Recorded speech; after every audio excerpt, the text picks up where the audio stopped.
Krishna Chaitanya Prabhu Nityananda Shri Advaita Gadadhara Sivasari Gaura Bhakta Vrinda.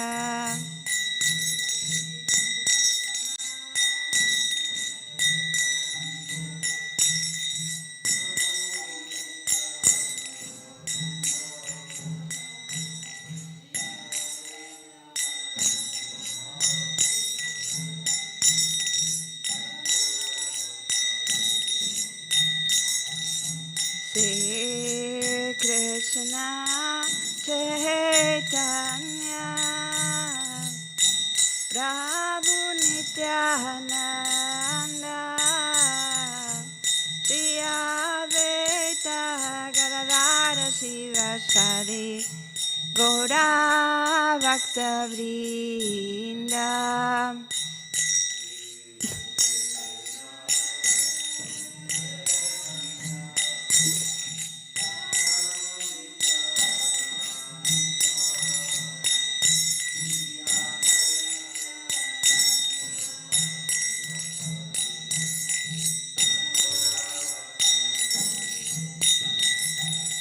Hare Krishna, Hare Krishna, Krishna Krishna, Hare Hare, Hare Rama, Hare Rama, Rama Rama, Hare Hare.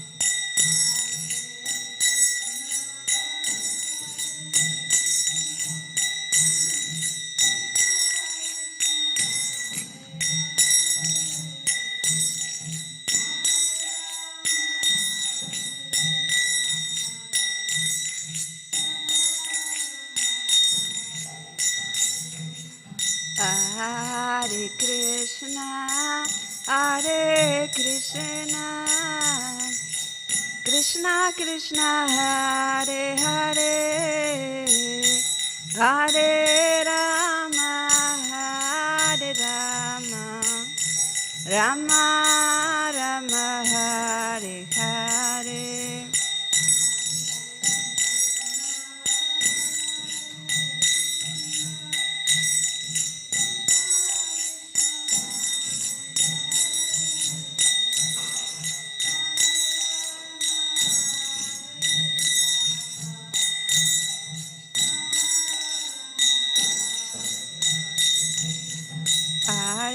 Hare Krishna, Krishna Krishna, Hare Hare, Hare Rama, Rama Rama, Hare Hare.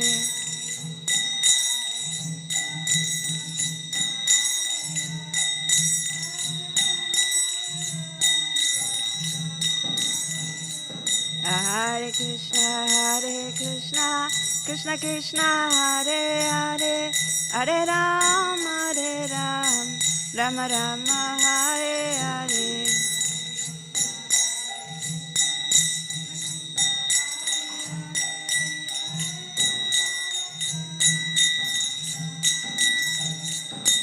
Hare Krishna, Krishna Krishna, Hare Hare, Hare Rama, Rama Rama, Hare Hare.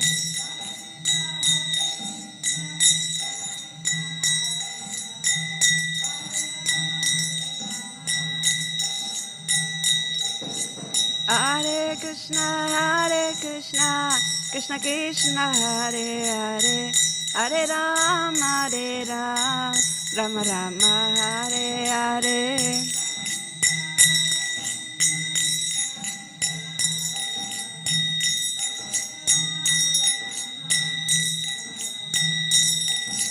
Hare Krishna,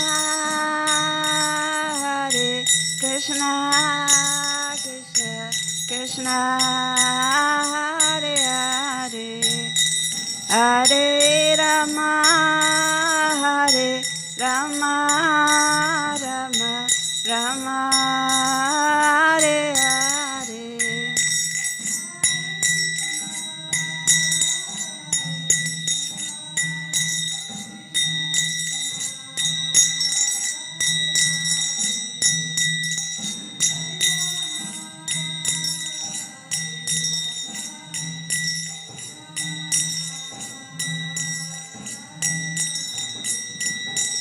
Jaya Prabhupada, Jaya Prabhupada, Jaya Prabhupada, Jaya Prabhupada.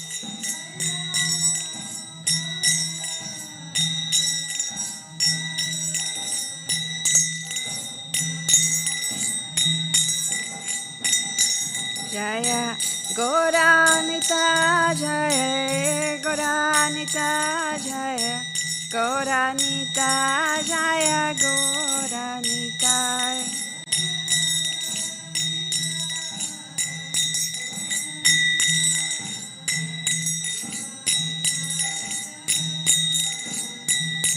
Jaya Jagannath, Jaya Jagannath, Jaya Baladeva, Jaya Subhadra.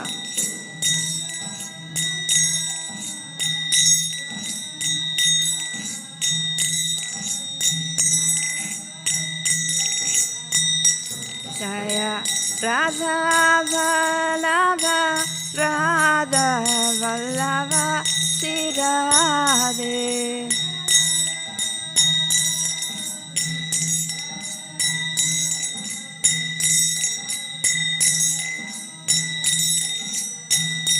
Jaya Radha Vallabha, Radha Vallabha, Radhe.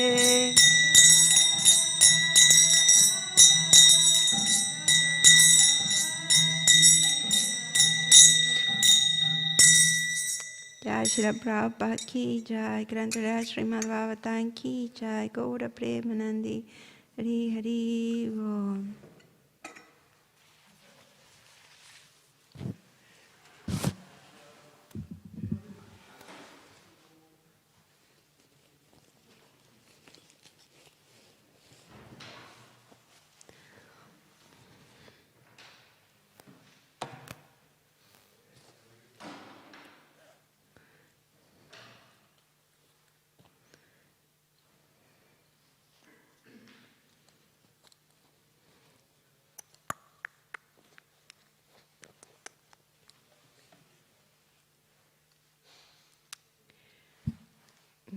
Hare Krishna, thank you so much for coming to Śrīmad Bhāgavatam class.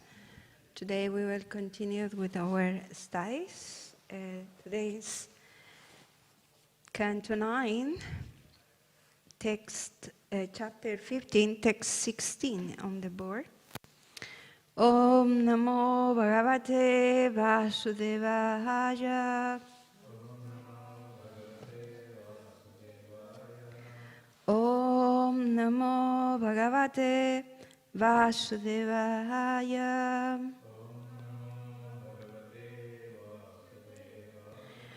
Om Namo Bhagavate Vasudevaya. Rayanam Namaskrityam Naran Chaiva Narotaman Devim Saraswatim Vyasam Tato Jajan Udirajet Nasta Prajesu Vadresu Nityam Bhagavata Sevaya Bhagavati Uttamai Sloke Bhaktir Vavaiti Naistikim. So today, reading the text 16 on the board. If you can repeat, please. Sri Rayo Vata Rajendraid Ajitat Mavik. Oh, sorry, I jumped one line. Kintat Aho Bhagavato Rajanjad Ajitatmavi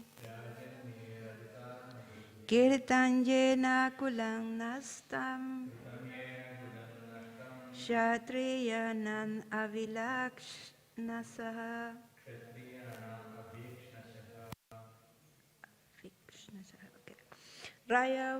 Sri Rayavacha Kintat Angho Bhagavato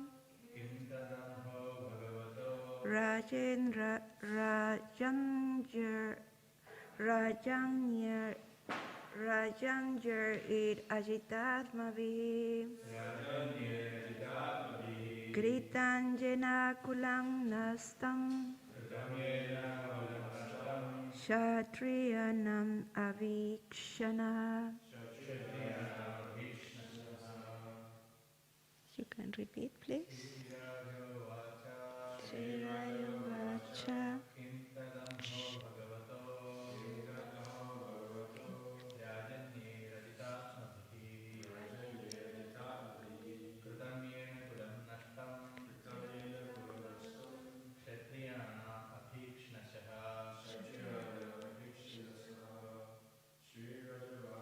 Shirayavacha Kintadaho Bhagavato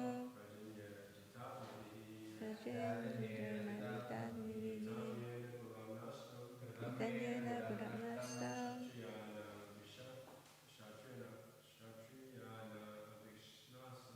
Kshatriyanam Vinakshana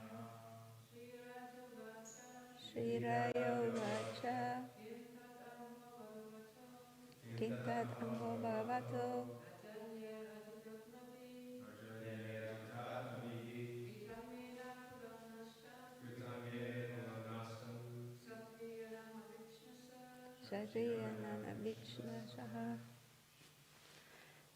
Thank you. So word by word, if we can repeat. Sri Raya Uvacha. Maharaj Parikshit inquired, Kim, what? Tat anha,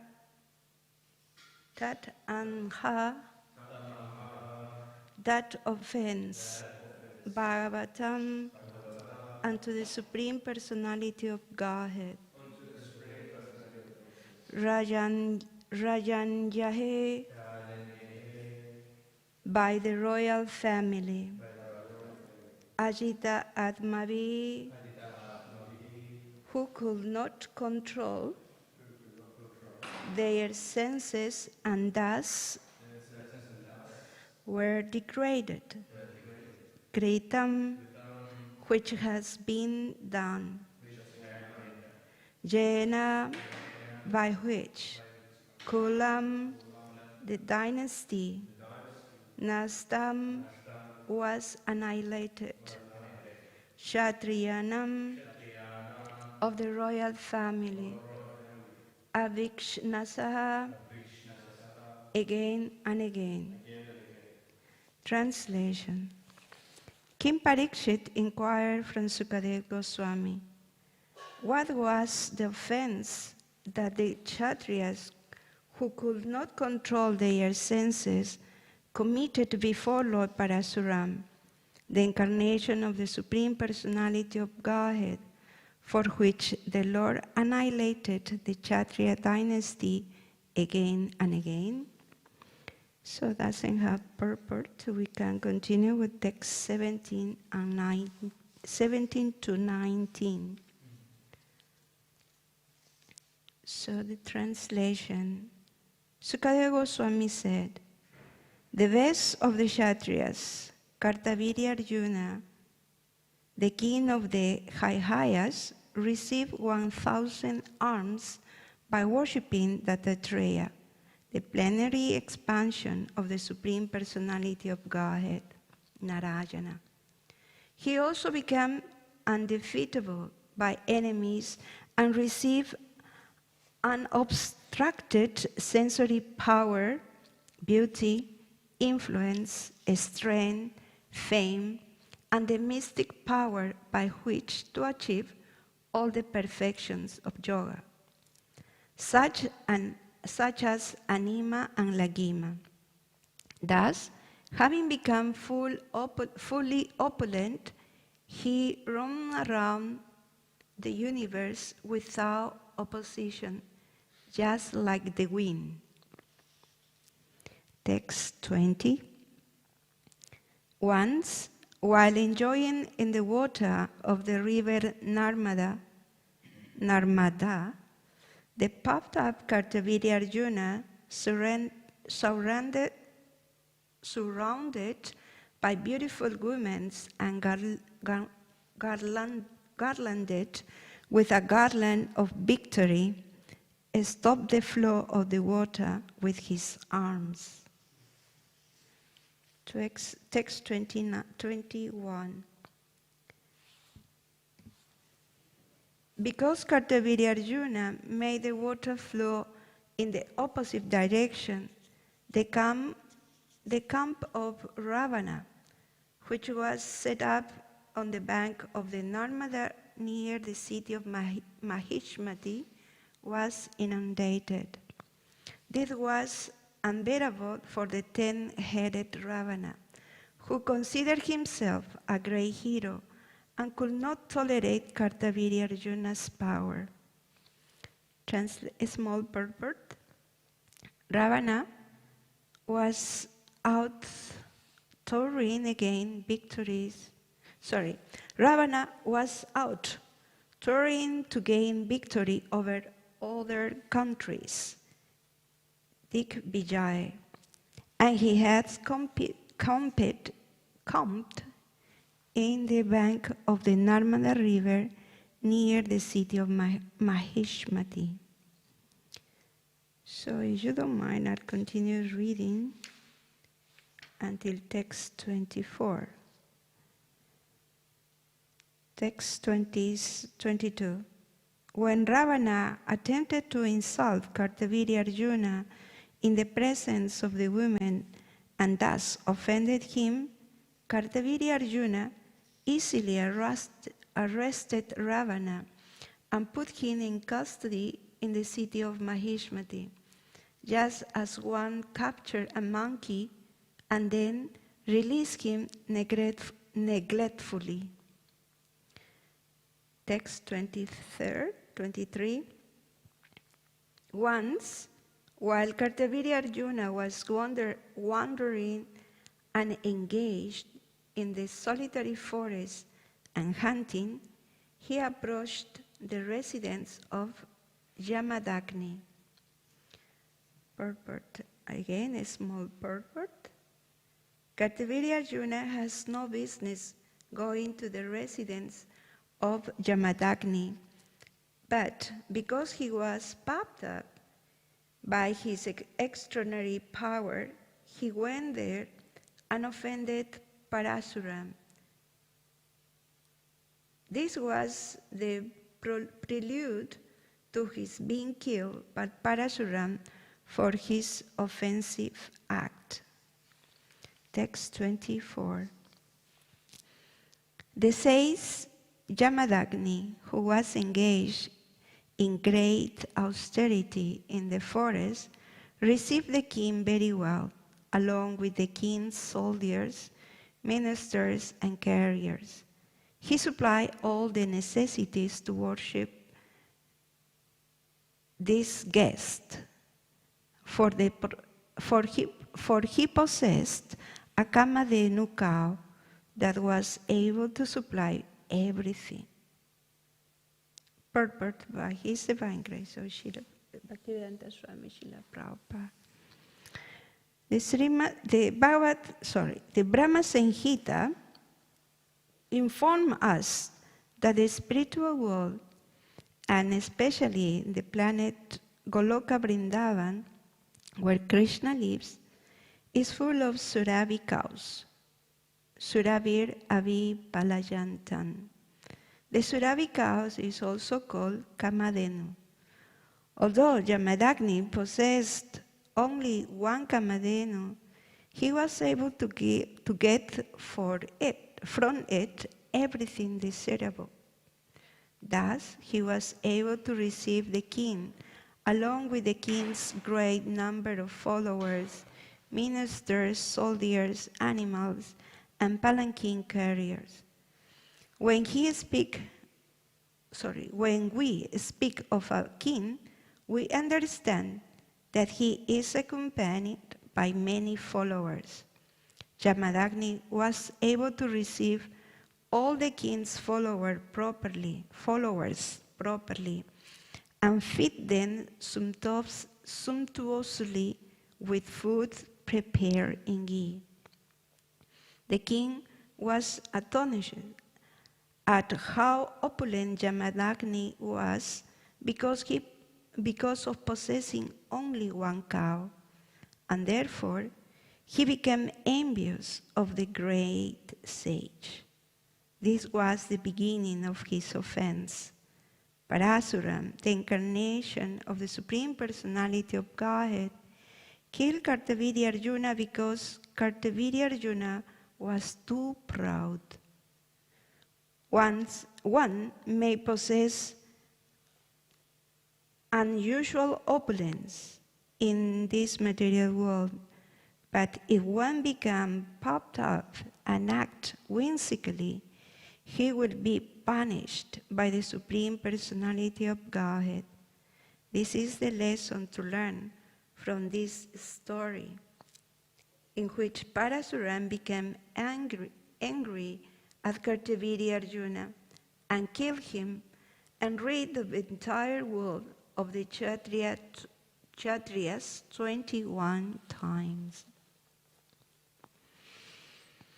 Onam Gyanati Mirandasya, Gyanan Gyanashalakaya, Chakshurulmitanjena, Tasmai Sri Gurave Namaha, Mukankaroti Vatsalam, Fangundangajate Girim, Jatkritpat Mahavande, Sri Guru Dinatarinam, Paramananda Vardhanam, Sri Chaitanya Ishwaram, Amaham Vishnu Padaya, Krishna Prestaya Bhutale, Śrīmad Bhaktivedanta Swami iti namine. Namaste Saraswati Deve, Gauravani Pracharine, Nirvisesa Sunyavadi Paschatya Deshatarina. Namam Vishnu Padaya Krishna Prestaya Bhutale Śrīmate Srinahanamapya Swami iti namine. Vanchakalpatarubhyascha kripa sindhurya eva cha patitanam pavanebhyo vaishnavebhyo namo namaha. Jai Sri Krishna Chaitanya Prabhu Nityananda Shri Advaita Gadadhara Srivas Adi Gaura Bhaktavrinda. Hare Krishna Krishna Krishna Hare Hare, Hare Rama Rama Rama Hare Hare. Thank you so much for being here, studying Śrīmad Bhāgavatam. So, trying to prepare for the class today, I was wondering what would be the lessons or what we can talk about this. No? Because this canto we are studying now has many specific pastimes with quite interesting plot of this story, but also lessons. And instead of me speculating what is the lesson to learn, this purport that Srila Prabhupada wrote for this text 24 is quite emphatic and clear. What is the lesson that we need to learn from this pastime? And well, as we know, we have read already, it's Lord Parasuram, the incarnation of, partial incarnation of Krishna, is considered a Shakti-Vaisha avatar. He has a purpose of killing Kartavirya Arjuna. And with that, teaching us what is the idea, what's happening. If we study, we learn a little bit, revise a bit of Kartavirya Arjuna, like many of the other stories about great people who become proud of their opulence or abilities, forgetting Krishna. Like, for example, great demons. We have Hiranyakashipu, Ravana, even Duryodhana. So those stories that we recite or we read, we hear from Śrīmad Bhāgavatam, they have in common a particular quality, particular teaching. And it's the tendency, the general tendency to become proud. It's pride. And as for a spiritual practitioners like us, trying to perform or following the authorized process of bhakti yoga, we understand that there are many obstacles that blocked our spiritual advancement. And one of the main obstacles is pride. And how is this pride take place in our practical life?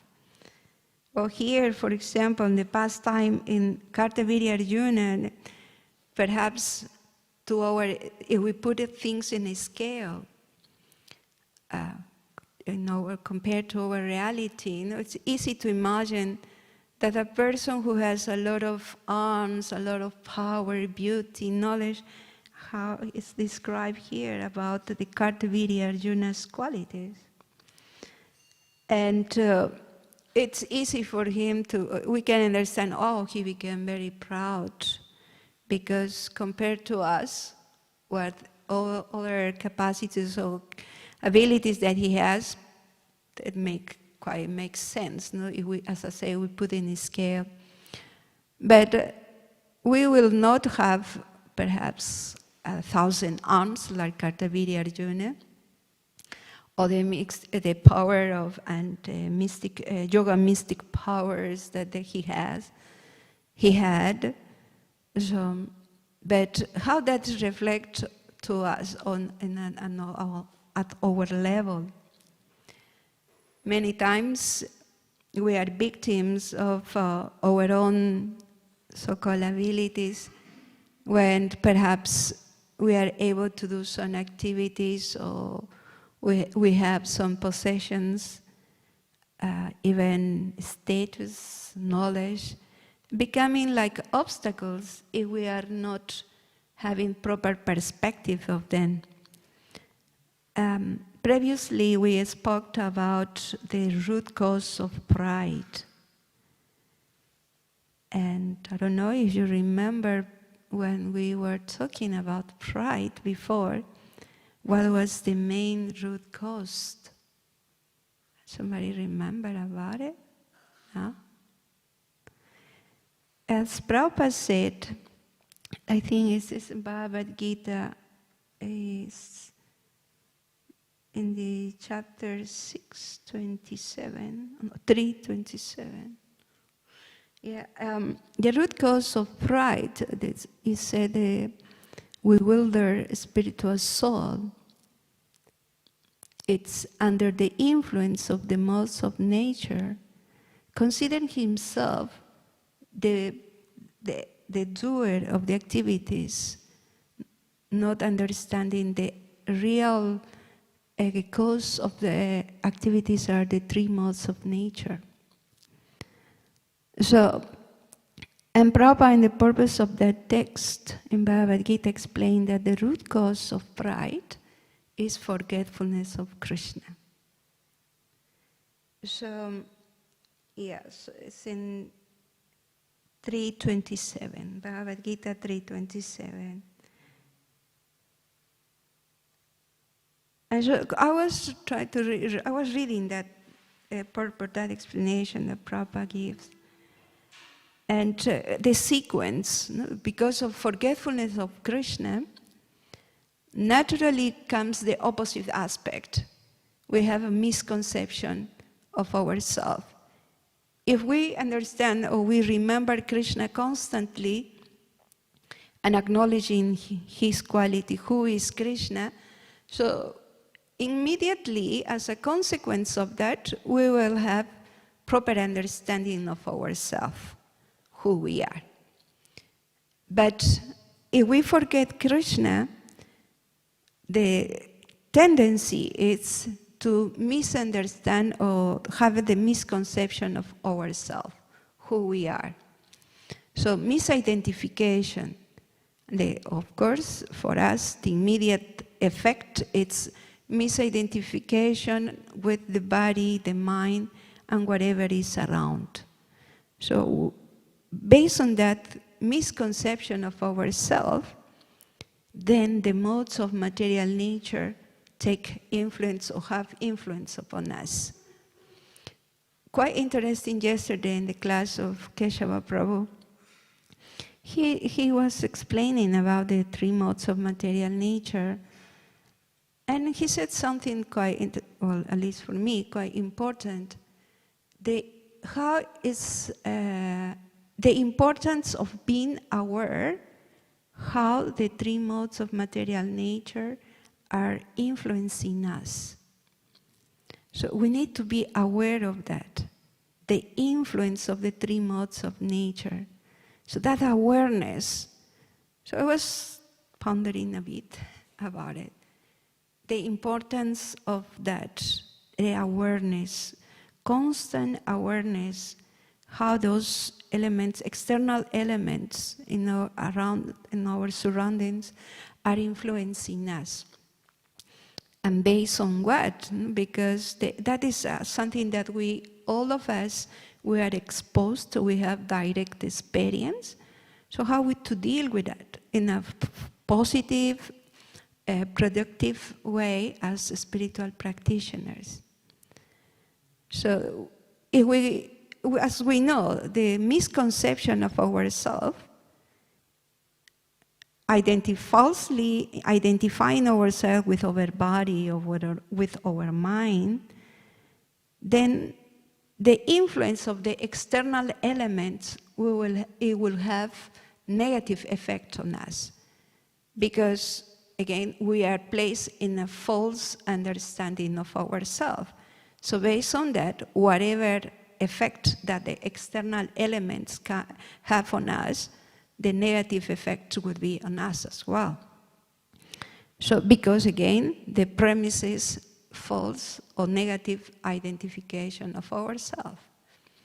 But if we have proper understanding of ourselves, real identification, so we will see things and receive the effect of the external or our surrounding in a better way. We will be able to even redirect control, so-called control, but we will be able to deal in a more productive manner the effects that are around us, because the perspective change.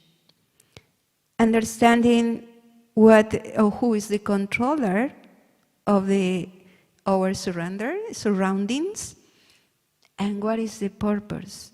Because if we always remember Krishna, and Krishna is in control, he is our well-wisher, quite important point. So whatever is happening around, under Krishna's control, everything is under his control, so he will do things that will be favorable for us.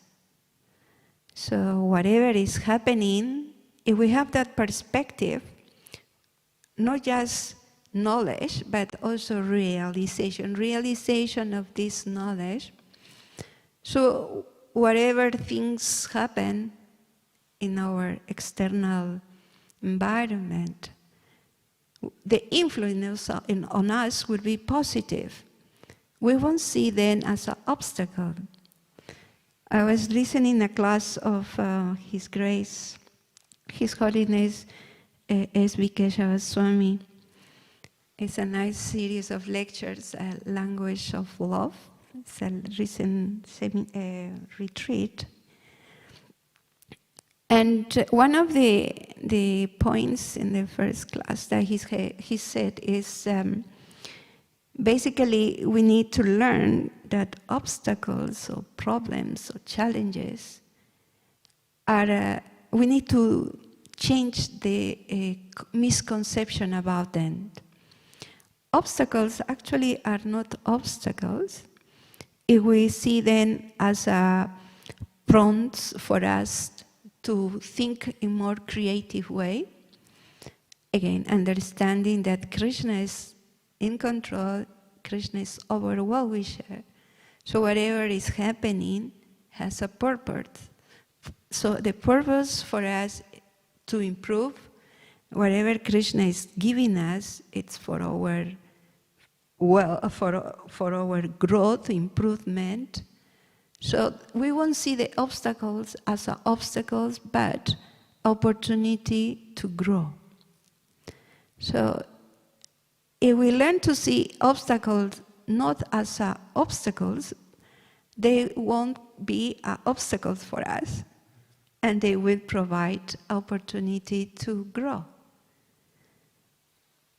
The main point is always remembering Krishna, remembering Krishna, but also he is our well-wisher.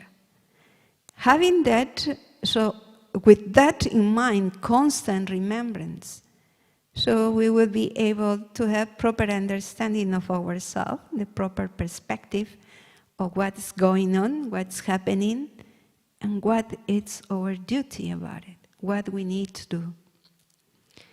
That's one point that I thought is important to mention.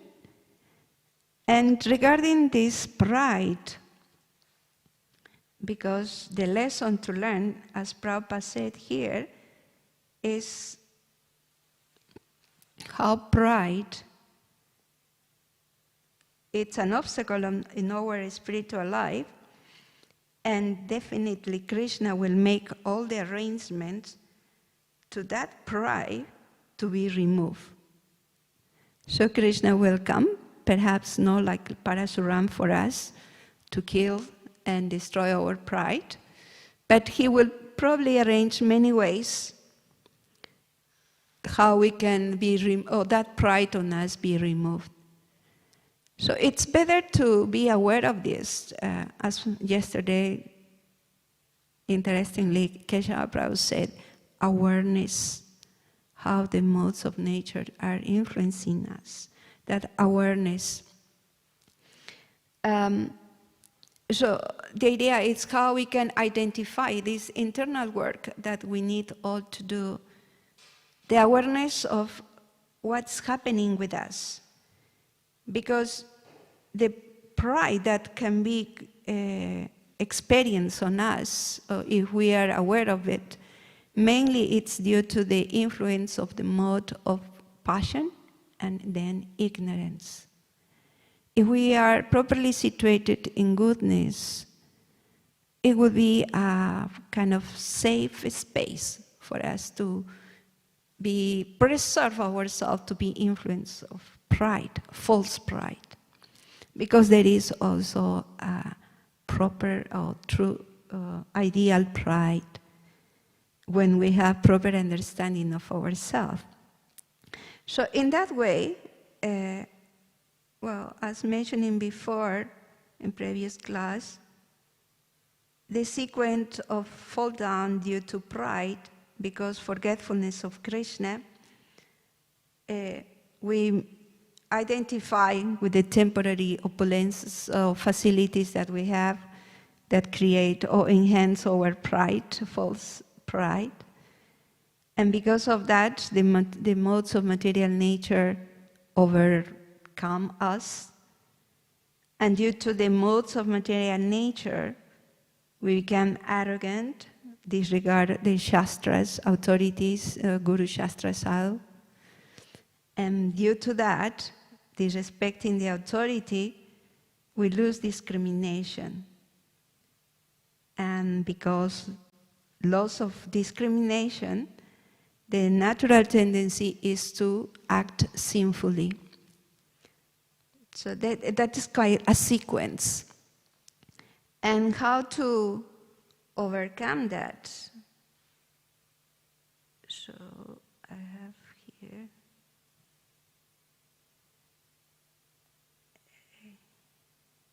Yeah.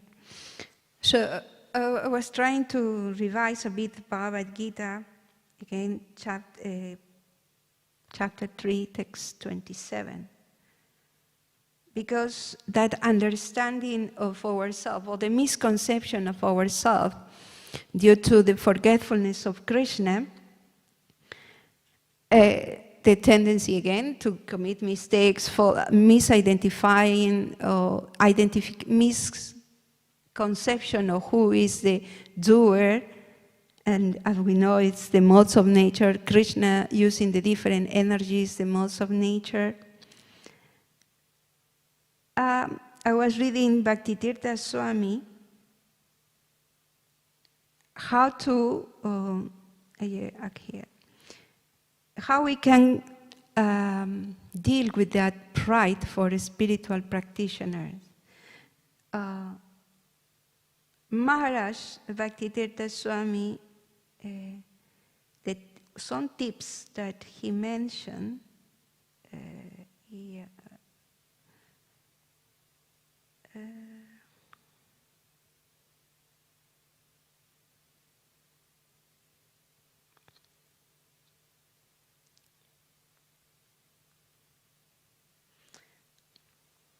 one of the main things that we notice if we are honest and also in our daily exchanges with devotees, we can see that pride, it's experienced and it's expressed in different ways.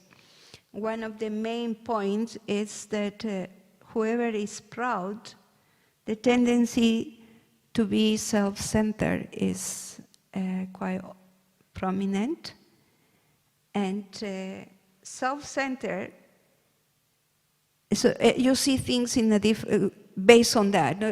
They do it, things are based on, for me, who I am, and you see others with that aspect as well, based on you, what or how they are related to you. So, I'm not able to find what I wrote here.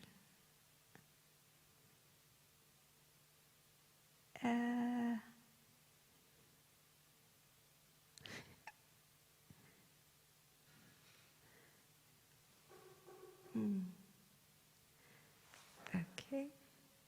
I should understand that Krishna is also working also for my pride. Because yesterday I was writing some notes, quite a lot of notes, and I'm getting confused now. Where are they? So I lost the track of what was. So I need to acknowledge that, to work with my pride. Thank you. Trying to see in practical way how we can work with our pride. Yeah, thank you, Krishna. Well, as far as I remember, based on my notes, Bhaktivedanta Swami Maharaj explained that actually how we can work with our pride is because the idea is we are self-centered when we are overcome with pride. So to minimize the effect doesn't mean we have to think of ourselves less. That means we are less, we are low. It doesn't mean that we have to think in that way. Like trying to falsely thinking that we are lower and we are with false or a lot of mistakes, or a lot of limitations. Maharaj said it's not that the ideal way to try to deal with pride. Basically, the idea is to think less of ourselves. That means we need to, as we remember before, we said that the process or the problem with pride is that we forget Krishna. And because we forget Krishna, we put ourselves in the center. So we are thinking more about ourselves. So the best way to minimize the effect to prevent us of pride is to think less of ourselves. So think more in Krishna. Think more about, remembering Krishna. Actually, that is the ideal position. So automatically, we won't be self-centered. So that is what Maharaj suggests. And in order to be more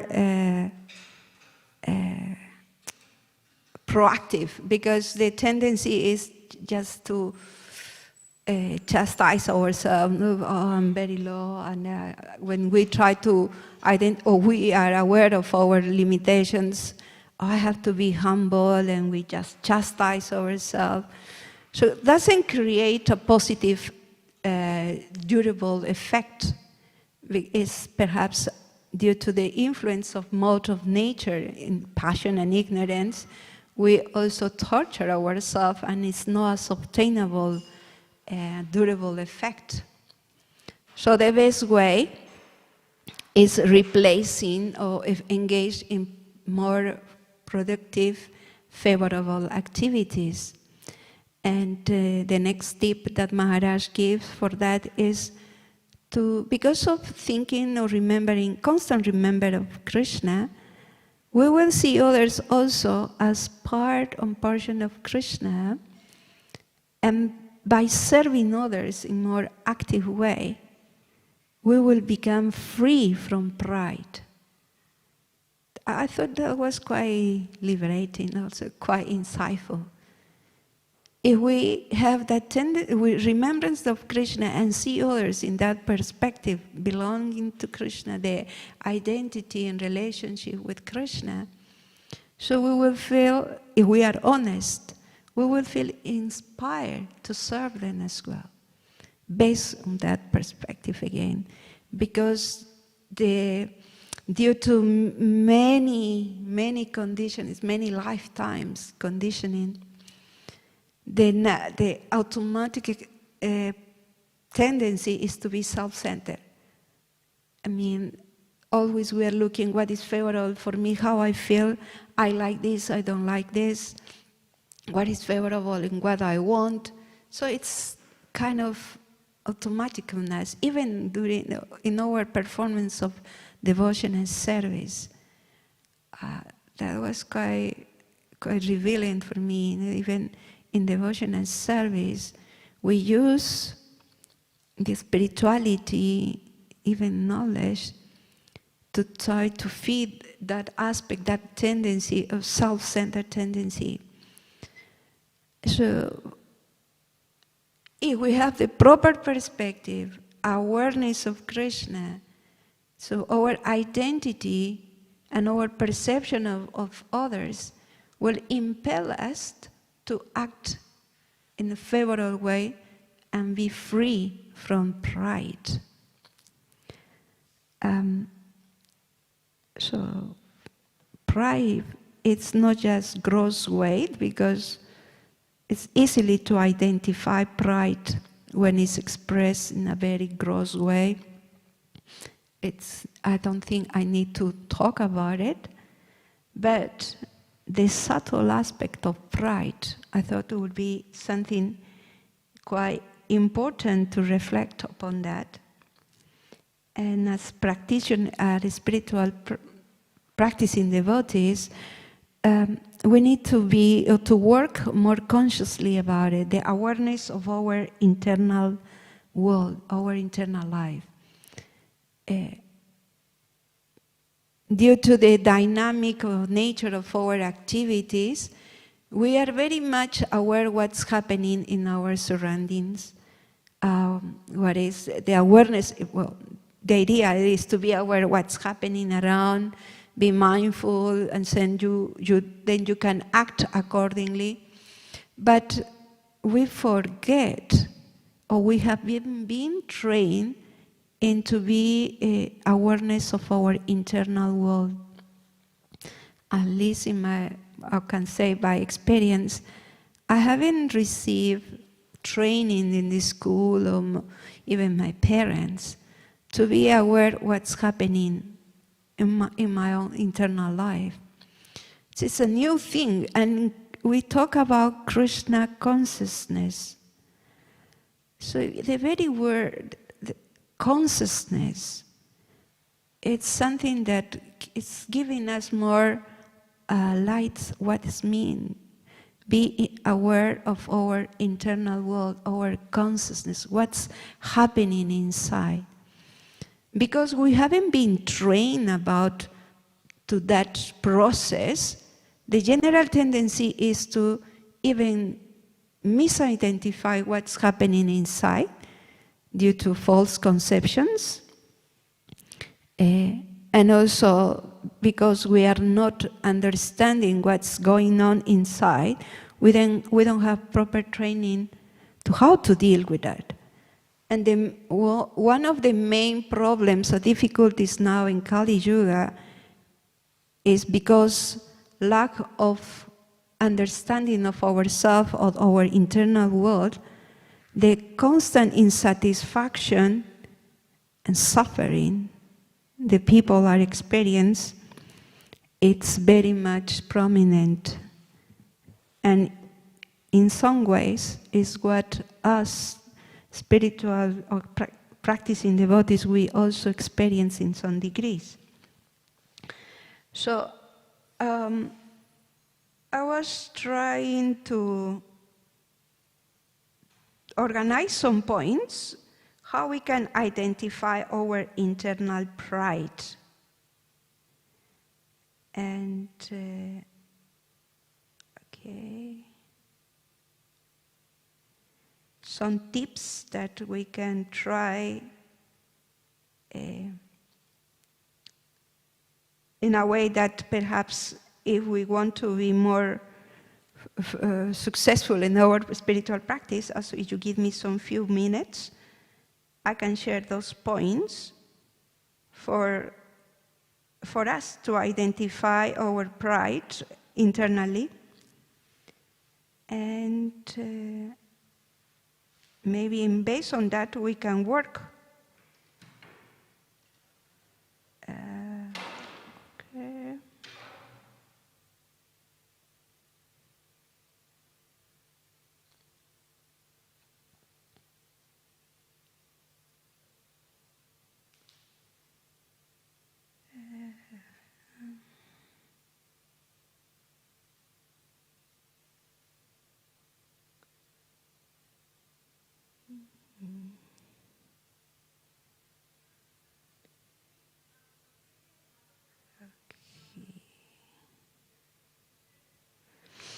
Okay. Okay.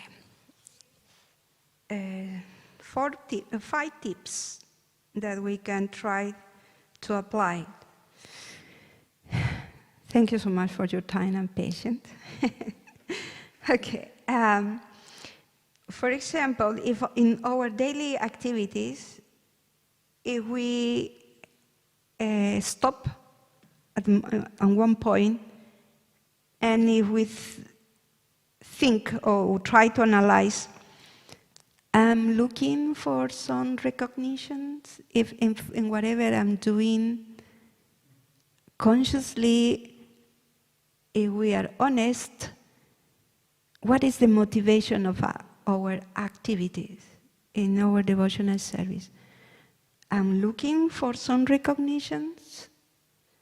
Perhaps we can be more clear about it, how we feel if somebody, for example, didn't notice about the nice service that we did, and we were expecting somebody to tell us, oh, good job, good service. How would you feel? In some ways, are we looking for some kind of recognition? That's one point. Another point to identify or recognize pride is how we see ourselves compared to others. I mean, the tendency to compare what I'm doing, what I am, with others. It's subtle. Doing maybe even the thought process, whatever, I'm better or I'm worse than that person. That tendency, that is also a sign of pride. And the third point is how we receive feedback. Are we open, flexible for corrections? it's a very important point, because that it's clear light, or it's red or green light in our case, to acknowledge, to identify how proud we have become. And the fourth point is if we are taking credit or full credit of what we are doing. As we remember is that if we understand that Krishna, if we remember Krishna and whatever things that we have, or ability, or even things, are gifts from Krishna, the capacity of acting, of doing things, comes from Krishna. But if we take credit of whatever we are doing, oh, I'm doing this, I'm unable to do these things, without remembering that Krishna actually is the one who is giving us the ability. So it's another sign for us to identify the pride in us. And another aspect, this is also subtle, is when we do service, we have also a tendency to identify ourselves with the service. I'm a good devotee, I'm doing well, and studying the Shastras, I know many mantras, and good dresser of the ladies. So that identification also, even in our service, I have cooked for the deities for 25 years or more, or something like that. So those are the identifications, also that subtle aspect in our service, utilizing devotional service only for pride. So those are some tips that I thought we can share, and to help us at the end of the day to revise how much we have been, or we are influenced by pride. If we go at night time, if we at the end of the day at night time before going to bed, if we have 2 minutes or 3 minutes reflection, how much I have been influenced by pride today. I have looked for recognition of others. How I saw myself comparing to others, how much I was open to correction, feedback. I have taken credit of what I did. So those things, if we every day study or reflect, taking 2 minutes, reflecting over how was our day, can give us more awareness of our internal world. That actually we need to get trained constantly about it. The success in our spiritual practice goes aligned how much expert we are, or awareness of our internal world, and we are dealing with that based on the Shastras and guidance of our spiritual masters and Krishna. So at this point in the class, anybody has any questions, comments? Or question from Sylvia? You mentioned how we get pride when we forget Krishna, but sometimes we see, even when we remember Krishna, we feel proud and fortunate to be under the shelter of the Supreme Lord. Yeah. I mean, we feel compassionate when we see others suffering, but for our side, we feel proud to be with devotees. So is that okay? Or is that also not good? Yeah, thank you for that question, Sylvia. I think at the beginning of the class we were talking about the pride, that can be also positive pride. I was reading, negative pride when we forget Krishna and we identify as the doer, or we identify with things that we have. And of course, our tendency is to have the tendency to being considering ourselves superior to others. That is the negative aspect. But true pride, it's having proper perspective of ourselves. For example, the best example for this is Hanuman. Hanuman, when he used to introduce himself, he didn't say, I'm Hanuman, the powerful, I have these powers, or all the things. He used to say, I'm the servant of Sri Ram, Jai Sri Ram. That was his kind of pride, if we want to say. The right way to see ourselves. So in that way, pride, it's positive, like you mentioned, Sivya. For example, if we have understanding that we are happy, or we have the pride because we are with devotees under Krishna's protection, it's an ideal way to see ourselves. We depend on Krishna, and so it's positive in that way. It's not a negative aspect, but the thing is that we always have to remember that Krishna, it's the one, we depend on Krishna, and we are not the doers. So that in that way, it's a safety way to see things. So I hope that answered the question. So see ourselves in proper perspective in relationship with Krishna. So it's a positive pride. Any other question? No? Thank you so much. Granted Śrīmad Bhāgavatam ki, Jai Śrīla Prabhupada ki, Jai Gaura Premanandi, Hari Hari Bo.